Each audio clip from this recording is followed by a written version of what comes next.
Faut-il parler de la sexualité à ses enfants ? D'abord, je voudrais dire que la masturbation est physiologique chez l'enfant de moins de 6 ans. Donc l'enfant se masturbe pour découvrir son corps.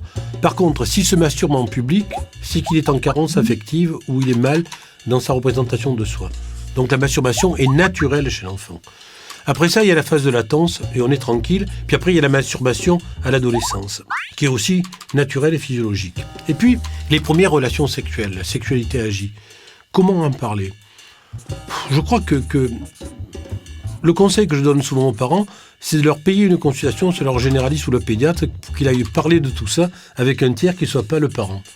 Non pas par pudibonderie, mais parce qu'il est gênant d'apprendre des choses de la part de son fils ou sa fille. Il faut faire attention aux mamans, par exemple, trop complices sur la sexualité. C'est pas utile.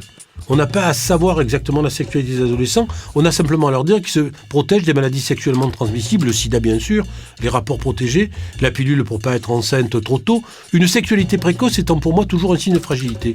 Sexualité à 11-12 ans, ça veut dire qu'on est fragile, qu'on considère son corps comme un objet, non pas comme un objet d'amour. En quelque sorte, le premier baiser est beaucoup plus important pour moi que la première relation sexuelle, et d'ailleurs souvent plus réussie.